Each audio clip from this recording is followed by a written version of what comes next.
Welcome back to Mexico City and the Autodromo Hermanos Rodriguez, where it is cold. It is 6 hours after the stewards convened, and finally, Alex, we have a result in the writer review in the form of a document that quite frankly reminded me of the contract scene in the Marx Brothers film A Night at the Opera. All right, it says the first part of the party of the first part should be known in this contract as the first part of the party of the first part. But instead of wasting our running time going through that, just please explain, because it made my head spin reading all that legalese. Good, I'm even more baffled by that reference than I was having to go through that legal document. But yes, 6 hours to reject McLaren's request for a right of review into Lando Norris's penalty at the end of the United States Grand Prix.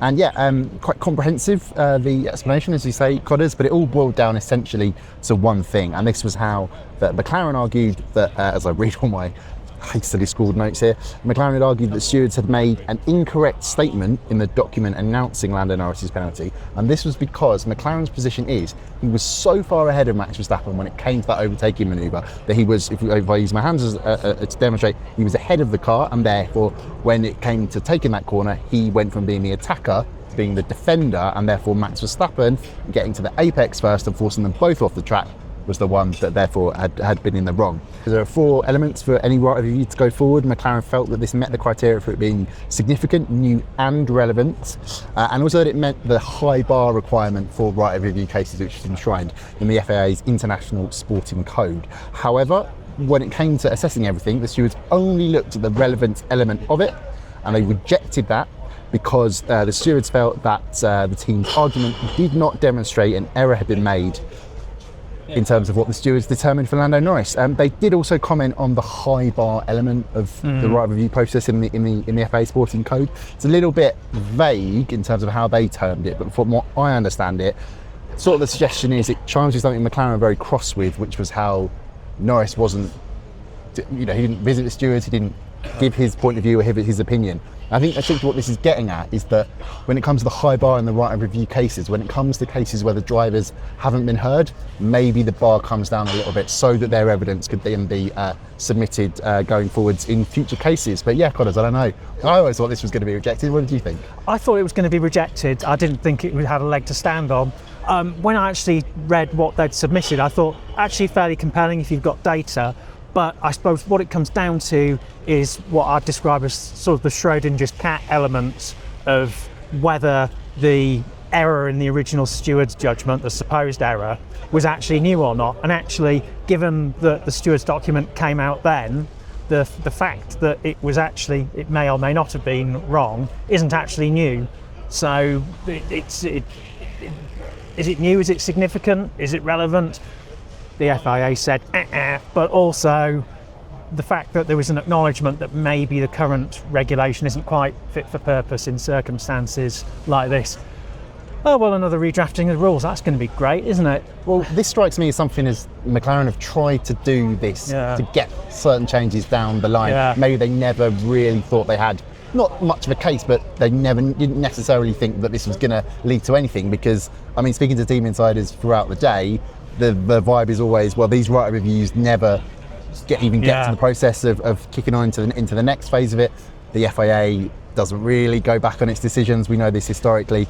And so therefore, what were they doing? Well, it's almost like a bit of a fishing exercise in a way. And by getting the stewards to highlight the little problem, or what it could be considered a little problem in the International Sporting Code, that's already, while it looks like an overwhelmingly negative result for McLaren, there's a small win there. And also there was another really interesting element in the explanation, or sort of the minutes of the meeting, the minutes of the hearing. It lasted only 25 minutes and it took 6 hours for the decision to come out. Anyway. Maybe they typed it one finger at a time. Indeed. Well, they also had to do a very long drivers meeting post FP2, and I know that because it happened in the press conference room just outside the media centre. I wonder why. It's almost like there were several major contentious overtaking manoeuvres that they had to discuss with the drivers. But anyway, yeah, the other thing is, going back to what I was saying before, in that document, Andrea Stella's point was highlighted there, that what McLaren are doing here is sort of presenting a complex legal case and reasoning, again, because basically what they're getting at is that it's the whole point that we were leaving Austin Sunday night saying.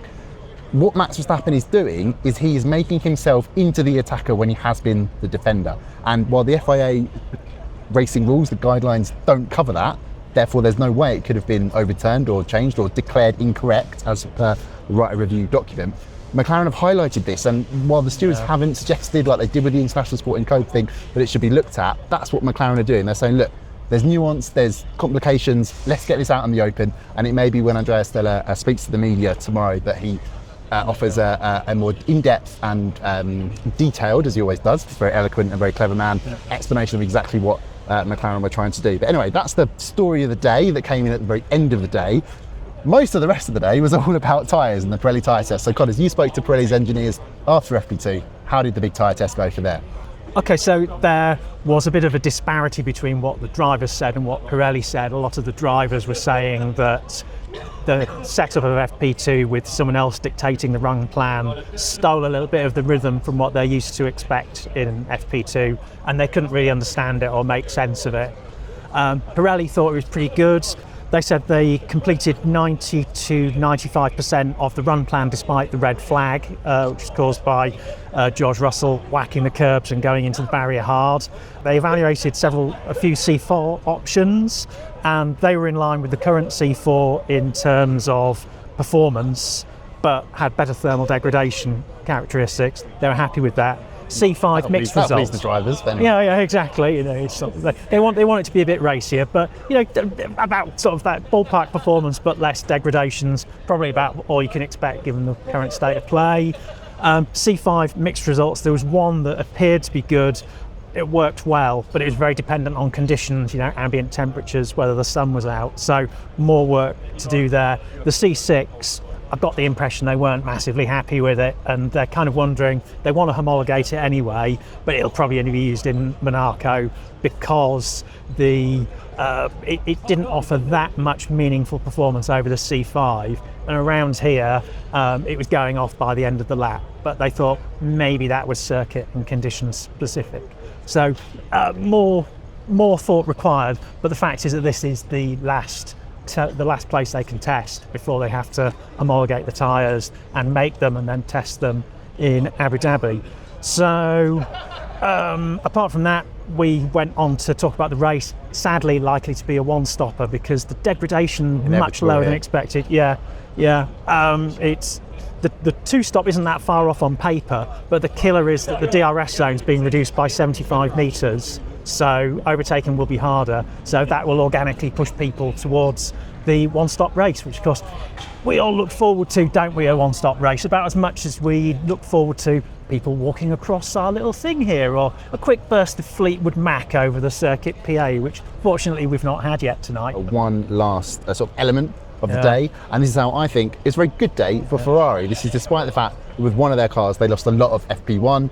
Big crashes on the day. First one, Alex Albon losing his Williams when coming across. Ollie Behrman driving at the time, Charles Leclerc's Ferrari, and smashing the left-hand side of Leclerc's car with Behrman in, and smashing the Williams completely into the barriers on the outside. So devastating was the impact, and so long did the repairs take. Albon missed all of FP2. As you said earlier, Codders, George Russell causing about a 25-minute delay to the Pirelli tyre test and to FP2 overall with his big crash in that session. But yeah, other than that, great day for Ferrari, I think, because once again, having looked so good in Austin, and a significant part of that, or a really major part of that, being how good they are in low-speed trim, low-speed corners, which is basically what the entire Mexico track is, other than the straights, thanks to the thin air and the low downforce and things like that. Not unexpected that Ferrari would look good, and indeed, Carlos Sainz, quickest in FP2, and actually I had a little look into all the long runs, whether that was the ones we know that were on set fuel loads around the Pirelli tyre test. Only for Ferrari we can compare for Mercedes there.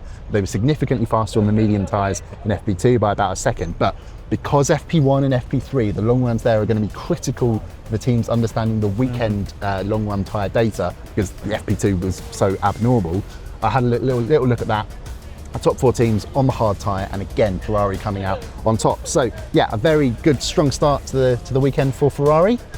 Come back tomorrow and we'll see who's qualified on pole for the 2024 Mexico City Grand Prix.